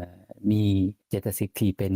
ความเห็นผิดก็คือทิฏฐิเจตสิกที่เกิดขึ้นประกอบเลยเฮ็ดให้ว่ายังเป็นขน้อยที่รู้สึกบ่พอใจอาจารย์หรือว่ารู้ที่สึกดีใจมันเป็นจังที่มันเป็นจังซั่นก็เพราะว่าบ่ฮู้ตามความเป็นจริงว่ามันเป็นเจตสิกแม่นบ่ แม่นอาจารย์แล้วก็บ่ฮู้ว่ามันเกิดขึ้นแล้วก็ดับแม่นบ่แม่นครับอันบ่ฮู้นั่นเอิ้นว่าอิหยังอ่บ่ฮู้เอิ้นว่าอวิชชาหรือว่าโมหะอันโมหะหรืออวิชชาเนี่ยมันต้องเกิดร่วมกันกับโลภะก็ดีหรือว่าโทสะก็ดีแม่นบ่บ่แม่นครับเกิดกับอกุศลจิตทุกๆประเภทเลยอาจารย์นั่นแหละแล้วก็โมหะตัวนี้นี่มันบ่มันได้มาเหมือนพุทธตัวเดียวมันแม่นบ่มันต้องมาตัวอื่นนำแม่นบ่มีอยู่เขาเอิ้นว่าอกุศลสาธารณะน่ะมันสิมานำกันได้4ตัวแม่นบ่แม่นครับอาจารย์มันมีอิหยังแหน่ท่านพงษ์อ่ามีก็มีโมหะโมมีอหะหาริกะ อหิริกาอโนตตัอโนปปะตัปปะคัจจะอุทธัจเนาะจะแปลเป็นภาษาลาวเฮาว่าจั่งใดโมหะนี่ก็ความบ่ฮู้เนาะอาจารย์เนาะส่วนอหิริกะก็ความบ่ละอายต่อบาปบ่ละอายต่ออกุศลถ้าผิดก็ขออภัยเด้ออาจารย์อโนตตัปปะก็เป็นความบ่เกรงกลัวบ่ย้านต่อกุศลส่วนอุทธัจจะก็จะเป็นความฟุ้งซ่านแม่นบ่อาจารย์เป็นไปแนมตามอำนาจอกุศลนั่นแหละมันก็หมายความว่าคันโลภะคือความติดของเกิดขึ้นก็มีอกุศลสาธารณะเจตสิกนี่เกิดนำ4ตัวโทสะเกิดก็มีคือกันเกิดขึ้นนำกันจังซั้นจังบ่ฮู้ว่าเป็นเฮาเด้ลางเทื่อไปบอกเขาเจ้านี่ข้อยโอ๊ยข้อยมักขนาดเด้อันนี้โอ๊ยข้อยชอบหลายอันนี้ชอบอาหารอันนี้ข้อยก็มักคักนี่โอ๊ยอันนี้เฮ็ ห็นอันนี้จะมันงามข้อยถูกใจโอ๊ยข้อยบ่ถูกใจเดะข้อยเครียดขนาดว่าโอ๊ยข้อยบ่พอใจเดะนี่ด้วยความเป็นเฮานั่นแหละเพราะหยังเพราะว่ามันมีอันโมหะคืออวิชชานั่นแหละเกิดแล้วก็มีพรรคพวกมาอีก3เดะโมหะแล้วก็ความบ่รังเกียจบาปเพิ่นเอิ้นว่าบ่ละอายต่อบาปนั่นแหละแล้วก็อโนตตัปปะความบ่เกรงกลัวต่อบาปและผลของบาปนั่นแหละเป็นจั่งใดก็สร้างมันขอให้มันได้จังซี้จั่งใดก็ตามมันเครียดแล้วจัดการมันสิทำร้ายเบียดเบียนมันบ่ย้านเดะบ่ย้านบาปเดะแต่ก็ในขณะนั้นจิตก็บ่สงบเดะก็ฟุ้งไปตามอันยังอกุศลมีคำถามนั่นแหละเกิดขึ้น เดี๋ยวเปิดไมค์นิดติดนะก็คะก็ด้วยความเป็นเฮาเด้แม่นบ่ล่ะด้วยความเป็นเฮาอันนี้ก็คือว่าเพราะบ่ฮู้ตามความเป็นจริงเดะขณะที่เฮาเห็นนั่นที่แท้แล้วก็มีรูปที่เกิดขึ้นในรูปที่เกิดขึ้นที่เป็นที่เกิดของจิตนั่นมันรูปอันเดียวบ่หรือว่ามี10รูปเป็นกลุ่มนี่เฮ็ดให้เกิดจิตมันก็มีตั้ง10รูปแม่นบ่ผู้ที่เฮ็ดให้เกิดจิตบ่อาจารย์เอิ้นว่าวัตถุเอิ้นว่าวัตถุวัตถุผู้มีครบเนาะอาจารย์มีครบก็คือว่ากลุ่มของอ๋อจักขุประกะลาสาทรูปจักขุวัตถุกะนี่เป็นลาเนาะอ๋อเอิ้นว่าเป็นครับกะลาบเด้กะลาบโดอันนี้ก็มียกะลามี10 10รูกะลาปแม่นบ่ล่ะ10รูครับผมปก็มีดินน้ำลมไฟสีกลิ่นรสโอชาแล้วก็จักขุประสาทรูปแล้วก็ชีวิตรูปที่รักษารูป10รูปให้มันอยู่นำกันก่อนมันสิดับบัดทีนี้มันยังตั้งอยู่นั่นน่ะขณะที่มันตั้งอยู่บ่ทันดับนั่นก็มีจักขุวิญญาณที่เกิดขึ้นกับผัสสะเจตสิกกับเจตสิกอื่นอีก6อัน ร่วมกันกับผัสสะเจตสิกที่เกิดกับจิตนั่นก็เป็น7แล้วก็กระทบอารมณ์ทางนอกเฮ็ดให้เกิดเห็นขึ้นมาพอเห็นแล้วก็ดับได้บัดนี้รูปก็ดับจิตเจตสิกนั่นก็ดับก็บ่เหลืออยู่คันเรารู้จังซี่แล้วเราก็รู้ว่าโอ้มันบ่แม่นรูปประกายนามกายเฮาเดะนี่มันร่วมกันซื่อๆมันเกิดขึ้นแล้วมันก็ดับอันแม่นเจตสิกที่หลังจากนั้นที่3คณะจิตที่เกิดขึ้นความชอบความบ่ชอบมันก็เป็นเจตสิกเป็นสิ่งที่เกิดขึ้นกับจิต โลภะเกิดก็เป็นเจตสิกบ่แม่นเฮาโทสะเกิดก็เป็นเจตสิกบ่แม่นเฮาเกิดแล้วก็ดับคันฮู้จังซี่นี่เพิ่นว่าเป็นกุศลที่ประกอบด้วยปัญญาเดะเป็นเฮาเฮ็ดบุญเฮ็ดกุศลหรือจังใดก็แล้วแต่ในส่วนนั้นก็เป็นจิตเจตสิกกับผู้มันเกิดขึ้นทำกิจแล้วก็ดับไปคันฮู้จังซี่แล้วนี่เฮาสะสมทีละเล็กทีละน้อยทีละเล็กทีละน้อยในจิตขณะหนึ่งเกิดขึ้นสะสมในจิตในขณะนั้นแล้วก็ดับไปแล้วเกิดสะสมในขณะจิตต่อๆไปเพิ่มขึ้นอันนี้ก็เป็นปัญญาเกิดขึ้นเดะปัญญาเกิดขึ้นก็มีสิ่งที่ดีงามเกิดขึ้นอีก19ประเภทคือกันเพิ่นเอิ้นว่าโสภณสาธารณเจตสิกที่เกิดร่วมกับปัญญาก็มีกำลังเพิ่มขึ้นจนสามารถระลึกรู้ว่าแต่ละขณะนั้นเห็นก็เป็นสักแต่ว่าได้ยินก็เป็นสักแต่ว่าได้กลิ่นลิ้มรสถูกต้องสัมผัสนึกคิดก็เป็นสักแต่ว่าเพราะว่าเป็นสภาวธรรมที่ว่างเปล่าคืออันก็ไม่ขีด6การนั่นแหละ จุดไฟพรวดขึ้นมาเกิดขึ้นแล้วก็ดับพรวดขึ้นมาอีกไม่กักอันที่2อันที่3อันที่4อันที่5 6ก็ดับคือกันเบิดมีแต่ความว่างเปล่าก็คือเดียวนี้แหละเห็นได้ยินได้กินลิ้มรสถูกต้องสัมผัสนึกคิดแต่ละขณะก็เป็นแต่ธรรมะบ่มีเฮาเขาสัตว์บุคคลในสิ่งที่มันดับบ่เหลืออยู่นั่นแหละบัดทีนี้กุศลที่ประกอบด้วยปัญญาก็มีนัยยะจังซั่นแหละเฮาฮู้ว่าเป็นจิตก็เป็นจิตบ่แม่นเฮาเจตสิกที่เป็นอโลภะเจตสิกก็ดีที่เกิดขึ้นน่ะ สามารถให้ทานได้ก็ดีหรือว่ามีความเมตตาเกิดขึ้นก็เป็นเจตสิกเกิดกับจิตก็ดับคือกันบ่แม่นเฮาหรือกรุณาเกิดขึ้นก็เป็นเจตสิกเกิดกับจิตดับแล้วก็บ่มีเฮาความเข้าใจอันนี้แหละแม่นเฮาสิไปเกิดในสุคติด้วยกุศลวิบากก็ตามแต่ว่าอันนั้นน่ะก็เฮ็ดให้วงจรคือว่าเหตุแห่งทุกข์คือความบ่ฮู้นั่นก็ดับไปอวิชชาคือความบ่ฮู้ก็หมดไปความเข้าใจผิดความเห็นผิดยึดมั่นถือมั่นว่าเป็นตัวตนของเราสัตว์บุคคลนี่ก็หมดไปจนในที่สุดก็แจ่มกระจ่างตามลำดับประจักษ์แจ้งว่าแต่ละขณะกายนี่เป็นธรรมะบ่แม่นเฮาก็ประมาณนี้ล่ะโอ้ท่านอนุชาท่านอาจารย์อนุชามาโอ้ยเชิญเพิ่น เชิญท่านอสบายดีนุชาอาจารย์อาจารย์สำบายดีท่านอาจารย์อนุชาเชิญท่านต่อโดยกราบขอบใจอาจารย์หลายๆเด้อแจ่มแจ้งชัดเจนหลายขอบใจโดยสบายดีหมดทุกคน โอ้ยขอขอบใจที่ได้มีโอกาสได้ฟังอาจารย์เพิ่นอธิบายแล้วกับคำถามก็ดีหลายเนาะก็เป็นบุญเป็นวาสนาได้ฟังสิ่งที่เป็นหลักคำสอนของพระพุทธเจ้า ก็ถือว่าเวลาก็บ่หลายแล้วนะก็แต่ว่าอยากให้ร่วมกันต่อหรือว่าถามอาจารย์ต่อขอน้อยก็อยากฟังนำคือกันเพราะว่าฟังแล้วก็มีความสุขได้ฟังสิ่งที่ได้ควรได้ยินได้ฟังเนาะ อันน่ะผู้ถามก็ดีๆเฮ็ดให้อันผู้ฟังก็ได้ฟังนำนะมันเป็นสิ่งที่ าสมควรได้ฟังเนาะโดยวันนี้โอ้ยเอาจั่งใดก็ที่ลงขอทานอาจารย์อนุชาตินั่นแหละ อันที่โปรดไผธรรโดมะยความเข้าใจอิหยังก็ขอให้ท่านได้เว้าได้แสดงธรรมเพื่อให้พวกเราได้เข้าใจเพิ่ม อันขาน้อยเว้ากับอันน้องๆอั่นฆ่าเวลาซื่อๆท่าท่านนั่นแหละเชิญโดยเชิญโดยท่านเชิก็ญก็ดีแล้วแหละมันก็ดีเพราะว่าได้ฟังขาน้อยแท้บ่ได้ลึกซึ้งปานนั้นเด้มันก็เข้าใจตามที่ขาน้อยเข้าใจเนาะแต่เมื่อกี้เพิ่นมันมีอันหนึ่งเพิ่นเว้าเรื่องฐานเนาะที่ขาน้อยขอเสริมหน่อยหนึ่งเนาะข้อมีความเห็นต่อเรื่องฐานหน่อยหนึ่งซะเพราะว่า นั่นน่ะเว้าแบบบ้านๆเขาเนาะเรื่องทานสำคัญแบบการว่าคำว่าทานนั่นน่ะก็คือว่าการให้นั่นแหละการเอาให้นั่นแหละเอาหยังให้ก็แล้วแต่ก็คือการให้นั่นก็คือว่าให้ทานหรือว่าทานะเอาสิ่งที่เรามีแล้วก็ให้ผู้อื่นมันก็สมมุติว่าเริ่มต้นด้วยการให้โดยวัตถุสิ่งของเนาะเข้าของเงินทอง สิ่งที่เรามีอยู่เรามีหลายอยู่หรือเรามีอยู่แล้วเราก็แบ่งปันให้ผู้นั้นผู้นี้โดยความมีจิตเมตตาการให้กับโดยเฉพาะพวกเราก็วันให้ผู้ที่เราคิดว่าเราสมควรให้ในทุกๆมื้อวันทุกวันนี้ก็ได้การให้สมมุติว่าการให้อันวัตถุสิ่งของเนาะหรือว่าเงินทองอิหยังต่างๆที่เรามีอยู่แล้วเราแบ่งปันให้ก็ให้ได้เด้ก็เราสมมุติว่าเรามีเงินอยู่หลายๆเรามีเงินตั้งหลายล้านเรามีคนมาขอดำ10,000 20,000สิสมมุติว่าอ้าวเขาก็ให้ได้เห็นว่าโอ้ผู้นี้ก็เคยรักกันผู้นี้ก็เคย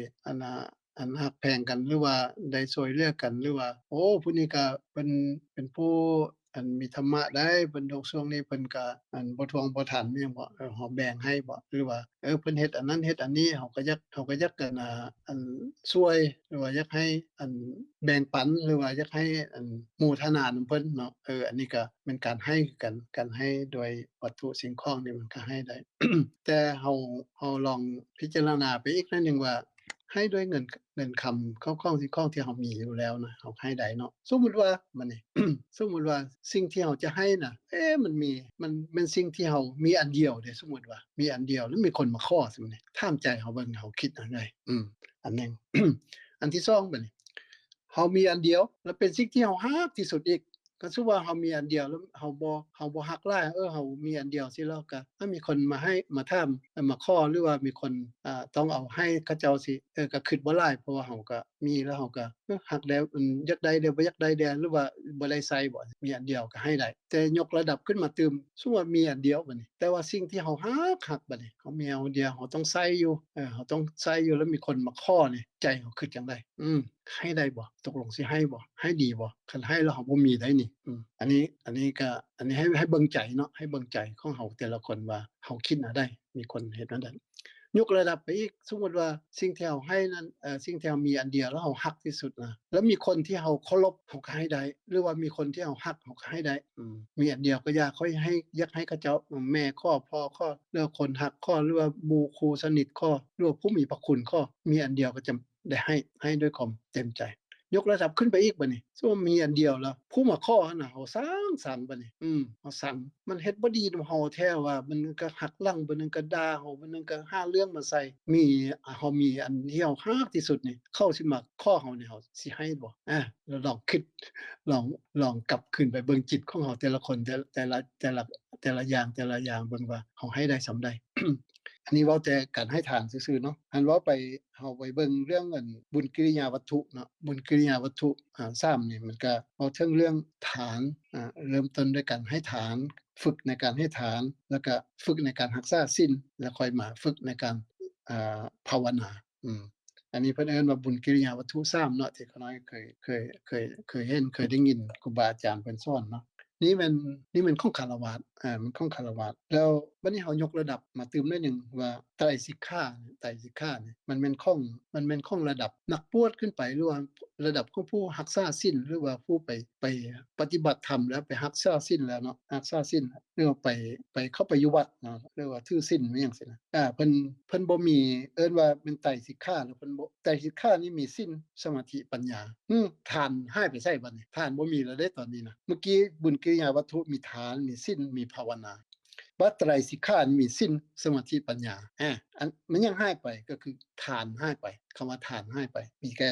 มาถือศีลไปเลยสมาธิปัญญาเฮามายกระดับเบิ่งสมมุติว่าเนาะสมมุติว่าผู้ที่ไปขน้อยเข้าใจหน่อยนึงสมมุติว่าผู้ที่ไปเฮาไปเป็นพระสงฆ์เนาะเข้าไปบวชแล้วตั้งแต่มื้อนี้เฮาเป็นฆราวาสอยู่แล้วเฮาก็ไปขอบวชแล้วในมือข้อบวชเพิ่นก็ให้ศีลให้พิธีการบวชต่างๆนั่นแหละเราให้เพิ่นให้ประกาศว่านับแต่มื้อนี้ต่อไปให้ขน้อยจะบ่แม่นฆราวาสแล้วขน้อยเป็นพระภิกขุในตั้งแต่มื้อนี้ต่อไปให้ถือว่าขน้อยนั้นเป็นภิกขุแล้วทีนี้ภิกขุก็มีศีลของภิกขุมีศีลของพระภิกขุเนาะมีศีลของนักบวชเพราะฉะนั้นคนให้เข้าใจว่าการรักษาศีลนี่สำคัญกว่าการให้ทานหลายในตอนนี้เพิ่นตัดคำว่าให้ทานออกไปศีลสมาธิปัญญาแต่ถ้าเข้าไปสมมุติว่าเป็นพระแล้วเราเข้าไปปฏิบัติแล้วเดี๋ยวนี้เข้าไปนั่งสมาธิอยู่ในโบสถ์แล้วมันเขาหรือว่าเข้าไปนั่งสมาธิอยู่ในกุฏิหรือว่าบ่อนที่เฮาเข้าไปเดียวหรือว่าเฮาไปปิดวาจาสินะเราเข้าไปอยู่ในกุฏิบ่อนที่ว่าเพิ่นจัดไว้ให้สำหรับผู้ปฏิบัติตอนนั้นเราก็บ่ได้เว้านำไผละบ่ได้สนนำไผละเมื่อคืนอีกเข้าไปปิดประตูห้องแล้วบ่มีไผสนไผแล้วตอนนั้นนั่งสมาธิอย่างเดียวตอนนี้ศีลก็บ่ได้เกี่ยวเลยผู้ปฏิบัติเพิ่นบอก2อย่างคือสมถะกับวิปัสสนา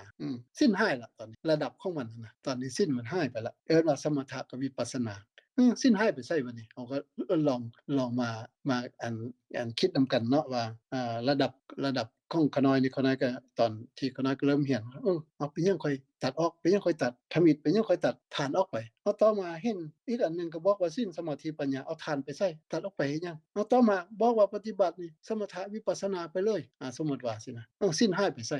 แล้วพอมีคนมาถามว่าอยากเฮ็ดอันใดอันนึงอยากฮู้อยากเฮ็ดอันใดอันนึงเราก็แล้วไปเลยนะเพื่อให้มันครบหมดนี่นะเฮ็ดอันใดนะมีพระสูตรบางพระสูตรก็บอกว่าอานาปานสติก็สามารถที่จะเข้าถึงบรรลุธรรมได้นะก็เลยพยายามคิดนำกันเนาะคนนั้นก็ข้อปรึกษาเนาะข้อปรึกษาแล้วก็วางอันเป็นข้อที่เฮาคิดนำกันเบิ่งว่าอันใดที่มันสำคัญที่สุดในการที่จะศึกษาในสิ่งที่เฮาบ่ฮู้หรือว่าว่ามันเฮายังเป็นอวิชชาอยู่เฮ็ดได้ค่อยเป็นวิชาได้แล้วมีอันนึงเพิ่นเรียกว่าสัพเพธัมมานารังอภินิเวสายะนะบ่ควรยึดมั่นถือมั่นยังเลยคันยึดอันใดก็คืออันนั้นเฮ็ดให้เกิดทุกข์เมื่อกี้ก็คือว่าสมมุติว่าเฮาเว้าเรื่องฐานเนาะกลับคืนไปเรื่องฐานฐานนี่ฐานเฮ็ดอันใดฐานแล้วมันเป็นกุศลกันทุกคนแล้วมันควรเฮ็ดบ่แล้วหรือว่าบ่ควรเฮ็ดแนวใดหรือว่าเฮ็ดไปแล้วเฮ็ดแนวใดมันค่อยสิได้กุศลสมมุติว่าการให้ทานไปแล้วสมมุติว่าขน้อยข้อเอาเงินให้ผู้นี้จาก100 บาทเราก็ขอให้ถึกหวยรวยเบอร์สมมุติว่าถึกหวยรัฐบาล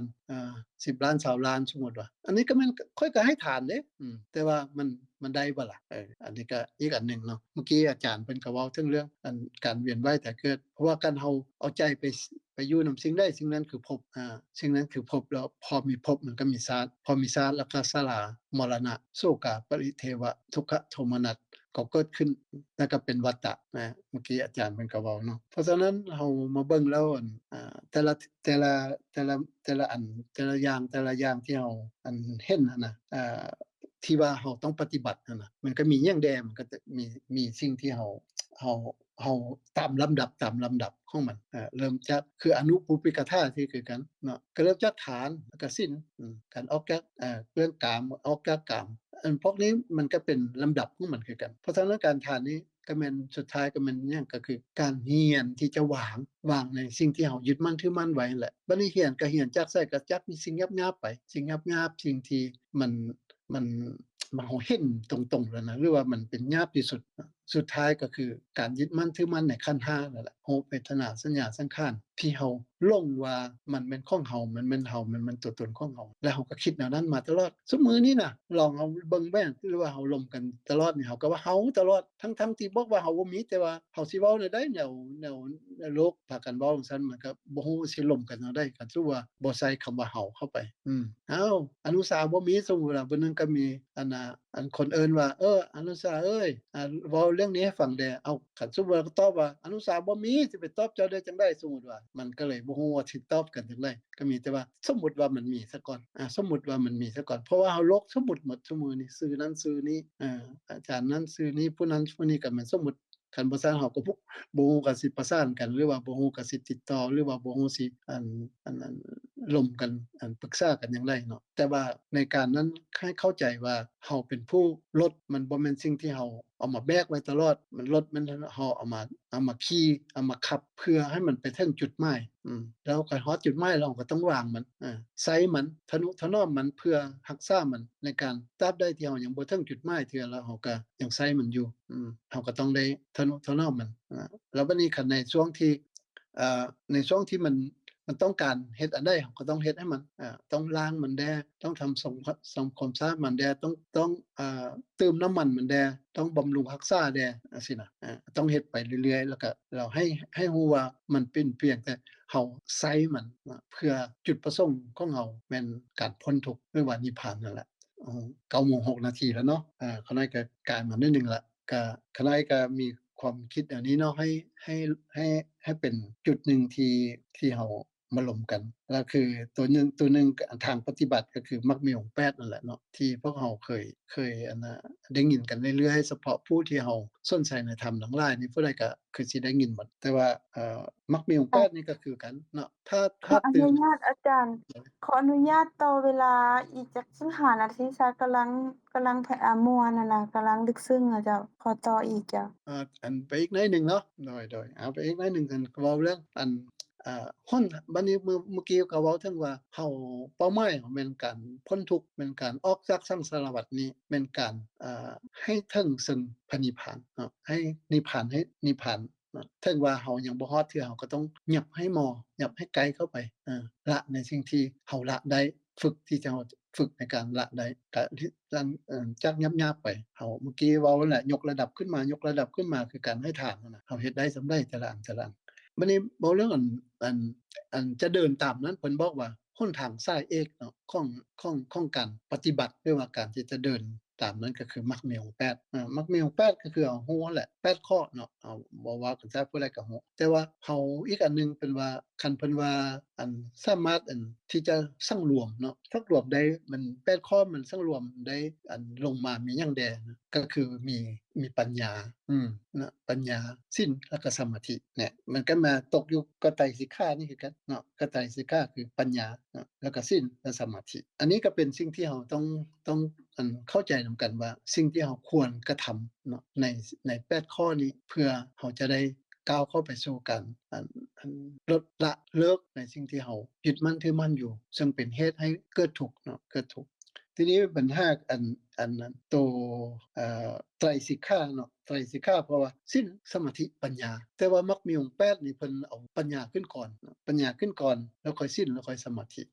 อันนี้ก็เป็นอันน่าสนใจอยู่เด้เ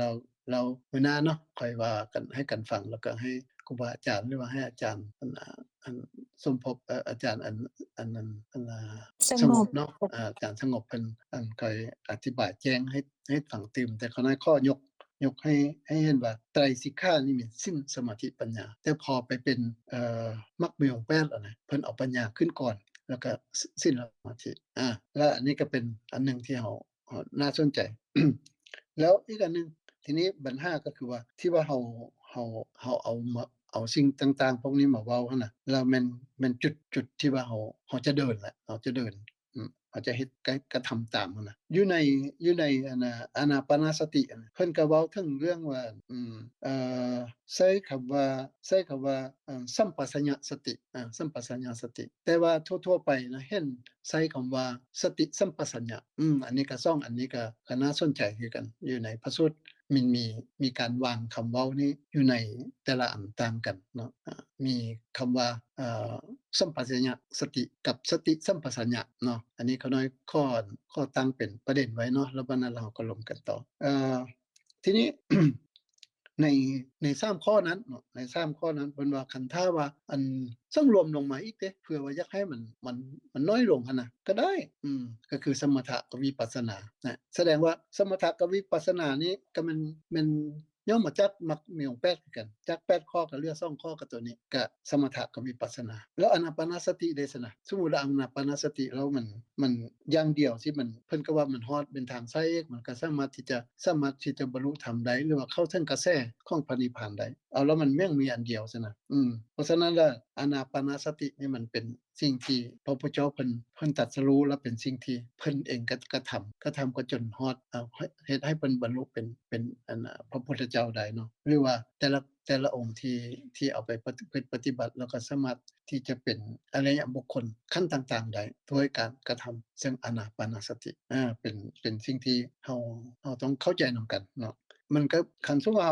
เฮาต้องไปเบิ่งว่า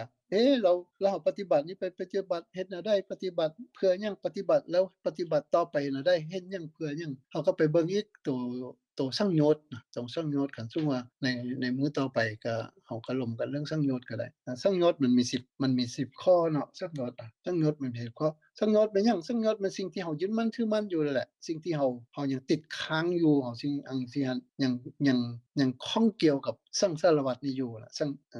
มี10ข้อเนาะมี10ข้อมีหยังใดมีสักกายทิฏฐิเนาะวิจิกิจฉาศิลพัตตปามาสกามราคะปฏิฆะรูปราคะอรูปราคะมานะอุทธัจจะอวิชชาใน10ข้อนี้เฮาเต็มเลยถ้าสมมุติเฮายังเป็นปุถุชนอยู่ก็มันเต็มทั้ง10ข้อมันรวมอยู่นำผู้นั้นแหละทุกคนเราปานนี้คันสมมุติว่าเฮาก้าวไปฮอดบอนว่าเฮาสิเป็นอริยบุคคลนะเฮากำลังเดินมรรคมีองค์8อยู่นะเราสมมุติว่าเดินไปแล้วเฮามื้อนี้มีความรู้สึกตัวเองแล้วว่ามันเบามันรู้สึกโล่งมันรู้สึกปลื้มปิติมันรู้สึกหมดความสงสัยสมมุติว่าหมดความสงสัยแล้วก็การประพฤติปฏิบัติของตัวเองก็ที่เคยเฮ็ดมาแต่เก่าก็ละหมดแล้วบัดนี้บ่สามารถที่จะกลับคืนไปเฮ็ดแบบอื่นที่ว่ามันบ่เป็นดังคำสอนของพระพุทธเจ้าละหรือว่าเฮาฮู้ละหรือว่าเฮาเข้าใจแล้วว่าขันธ์5นี่มันบ่แม่นของเฮาเด้นี่น่ะสั่งมันก็บ่ได้ฮอดยามมันเฮาอยากให้มันนุ่มมันซาวแบบนี้ก็สั่งมันบ่ได้บ่ให้มันเจ็บก็สั่งมันบ่ได้บ่ให้มันตายก็สั่งมันบ่ได้เกิดขึ้นแล้วมันพอเพียงแต่เปลี่ยนแปลงไปมื้อหนึงก็ตายมื้อหนึงก็หายไปแต่ทีนี้คันเฮาเป็นซั่นคันสมมุติว่ามื้อใดที่เฮาเข้าใจในสิ่งต่างๆพวกนี้ก็คือว่าขันธ์5นี่บ่แม่นโตบ่แม่นตนบ่แม่นของเฮาแล้วนะบ่แม่นของเฮาบ่แม่นเฮาบ่แม่นตนของเฮาแล้วอันนั้นแหละเอิ้นว่าสักกายทิฏฐิเนาะในเบื้องต้นเนาะที่เขาน้อยพอเข้าใจได้ความลังเลสงสัยอย่างต่างๆเพิ่นเรียกวิจิกิจฉาสงสัยว่าอันแนวนี้แล้วเฮ็ดดีบ่แนวนี้เฮ็ดดีบ่มีหยังต่างๆนี่เนาะหรือว่าเป็นได้บ่ไปไว้อันนี้ดีบ่นี่อยากให้อันบรรลุธรรมนี่ไปไว้ต้นไม้นี่บ่หรือว่าอยากให้ป่วยเจ็บอยู่แล้วก็ไปไว้ต้นไม้บ่หรือว่าไปไว้ของศักดิ์สิทธิ์บ่หรือว่าอยากได้อันนั้นอยากอันนี้ไปไว้คือเอาเห็นอยู่ในหนังบางเรื่องก็ทั้งไปฟ้อนทั้งไปร้องเพลงทั้งไปรำทั้งไปหยังต่างแล้วก็หนักขึ้นจนสุดท้ายมีคนมาซอยอันนั้นเข้าใจผิดหรือเข้าใจถูกเนาะแต่ว่าผู้จะมีศีลพัตตปามาสนี่คือข้อ3ของสังโยชน์มันจะบ่มีสำหรับผู้นั้นล่ะเขาจะฮู้ตามธรรมชาติตามความเป็นจริงของมันแล้วบ่กระทำซึ่งสิ่งที่มันผิดพลาดแล้ว3อย่างนี้มันการกระทำซึ่งบ่นำเฮาไปสู่อบายก็คือนรกกำเนิดเดรัจฉานหรือเปรตวิสัย3อย่างนี้ผู้ที่เข้าใจใน3อย่างนี้บ่มีสงสัยบ่ไปสู่อบายอีกแล้ว3อย่างนี้ก็คือสักกายทิฏฐิวิจิกิจฉาศีลพัตตปามาสเพราะฉะนั้นถ้าผู้ใดเป็นจังซี่ได้นั่นแหละคืออริยบุคคลขั้นต้นโสดาบันเนาะวันนี้ก็โสดาก็มีโสดาบันก็มีโสดาปฏิมรรคโสดาปฏิผลเนาะอันนี้ก็ต้องค่อยๆศึกษาไปนำกันเนาะคนไหนก็ศึกษาไปนำกันคือกันคนไหนสิเว้ามีอาศัยว่ามีเวลาเต็มหน่อยนึงแล้วคนไหนสิเว้าต่อหน่อยนึงแล้วคณะก็สิเก็บไว้เฉพาะมื้อต่อไปเนาะเฮาเว้าเรื่องโสดาบันบุคคลละในอริยบุคคลนี่มันมี4ระดับเนาะก็คือโสดาบันสกทาคามีอนาคามีแล้วก็อรหันต์4อันนี้ก่อนแต่ว่าเพิ่นว่า4คู่8บุรุษนั้นก็มีมรรคกับมีผลเนาะแต่เอาที่4ก่อนซะนี่ก็เลยสิต่ออีกหน่อยนึงเนาะส่วนอริยบุคคลขั้น2คือสกทาคามีสกทาคามีก็ละได้3สังโยชน์นี่คือกันเนาะสักกายทิฏฐิวิจิกิจฉาศีลพัตตปามาสละได้3ข้อนี่คือกันแต่เพิ่นอยู่ไหนเพิ่นก็ว่าราคะโทสะโมหะเบาบางลงเอิ้นว่าสกทาคามีอันนี้ อริยบุคคล2ขั้นเลยนี่แล้วก็5ก็หมดไป3สังโยชน์เนาะแต่ข้อ4กับข้อ5ตามอยู่ในอันนั้นเว้าก็คือแม่นอนาคามีเนาะอนาคามีบุคคลนี้จะมีจะละได้ซึ่งสังโยชน์ตัว4กับสังโยชน์ตัว5แล้วสังโยชน์ตัวนี้สังโยชน์นี้เนาะมี2ระดับอริยบุคคลขั้นที่3นี้มี2ระดับคืออนาคามีนี้1เป็นระดับ1เป็นผู้ที่ละกามราคะได้ก็เอิ้นว่าอนาคามียังบ่ว่าฮอดปฏิฆะอนาคามีที่ละกามราคะได้อันที่2มันระดับที่2มันคือผู้ที่ละปฏิฆะละสังโยชน์ตัวข้อที่5เอิ้นว่าอนาคามีคือกันแต่ทีนี้เอิ้นว่าอนาคามีคืออนาคามีคือกันเราเฮ็ดแนวใดซั่นเฮาสิฮู้ได้ว่าเป็นแนวใดพระสูตรนี้มันมีอยู่ที่ตอนที่พระพุทธเจ้าเพิ่นตรัสรู้แล้วเพิ่นไปยามไปเยี่ยมสุทธาวาสภพสุทธาวาสภพนี้ผู้ที่อยู่ในสุทธาวาสภพนี้จะบ่มีปุถุชนเลยจะบ่มีปุถุชนเลยมีแต่อริยบุคคลอย่างเดียวแล้วอริยบุคคลอยู่ในหั้นก็แม่นอริยบุคคลที่เอิ้นว่าสกทาคามีอนาคามีเนาะทีนี้ในสุทธาวาสภพนี้มี5ในเพราะว่าสุทธาวาสภพนี้มี5ทีนี้บัด5ก็คือว่ามี5ชั้นเนาะแล้ว5อันนี้ไปพบนะได้พระพุทธเจ้าเพิ่นไปยามเนาะเพราะว่ามันคือเข้าวงกฏตัวนี้ผู้ใดเข้าไปแล้วออกบ่ได้ออกมาทางเก่าบ่ได้แล้วผู้ใดไปบ่อนนี้ไปว่ามีแต่ออกไปนิพพานอย่างเดียวก็คือผู้นั้นเข้าไปอยู่ในหั้นแล้วก็นิพพานต้องนิพพานอย่างเดียวบ่กลับคืนมาสู่ในโลกได้อีกเนาะอยู่ในหั้นแหละแล้วก็สุดท้ายก็คือนิพพานแต่ทีนี้มีสุตตสาอันนั้นโอ้ยก็น้อยก็ลืมแล้วเดี๋ยวบ่ค่อยได้เว้าอัตตปาสุตตสาสุตตสีอักกนิธานี่แต่ว่าอันเว้าซิซะเนาะอนาคามีมี1 2 3 4 5แล้วพระพุทธเจ้าไปยามแล้วผู้ใดก็มาลมกับเพิ่นแต่ละชั้นเนาะมาลมกับเพิ่นสู้ว่าเพิ่นมาอยู่ในชั้นของมาชั้นที่1สิก็มีผู้อยู่ชั้นที่5ก็มาลมผู้ที่นั่นก็มาลมเพิ่นขึ้นไปลมก็มีบ่มีผู้ใดถามธรรมะเลยอยู่ในภพนี้อนาคามีนี่อยู่ในสุทธาวาสภพบ่มีผู้ใดถามธรรมะเลยมีแต่ผู้มาเล่าให้ฟังว่าเพิ่นได้บรรลุธรรมในสมัยของพระพุทธเจ้าองค์นั้นองค์นี้เพราะฉะนั้นผู้อยู่ในนี่อายุยืนหลายเลยแล้วเขาเจ้าบรรลุธรรมในช่วงเวลาของพระพุทธเจ้าอีกองค์ก่อนๆมาแล้วแต่มาฮอดมื้อนี้แล้วเขาเจ้าก็ยังอยู่หั่นที่พระพุทธเจ้าโคดมนี่พระพุทธเจ้าองค์สุดองค์ที่พวกเขาในยุคของพวกเขานี่เพิ่นไปเขาเจ้าก็มาเล่าให้ฟังเขาเจ้าก็เลยมาสร้างรวมกันการเล่าของคนให้ฟังก็คือ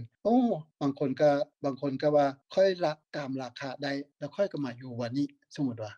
บางคนก็ว่าละปฏิฆะได้แล้วก็มาอยู่วันนี้แต่ว่าอยู่คนละชั้นกันบางคนละกามราคะได้ปั๊บนี่อยู่ตัวที่1เลยเรื่องมีปฏิฆะที่ก็ไปอยู่1 2 3 4 5แล้วมันอันนึงอีกคือเพิ่นได้เว้าว่าสมาธิสามารถที่จะแบ่งผู้ที่เข้ามาอยู่ในนี้ได้เนาะสมาธิขั้น1ขั้น2ขั้น3ขั้น4แล้วพรหมวิหาร4คือกันผู้ที่มีพรหมวิหาร4แล้วก็มีสมาธิละกามราคะหรือปฏิฆะใดนี้เราสามารถมีพรหมวิหาร4นะก็มาอยู่ในบ่อนนี้1ผู้ที่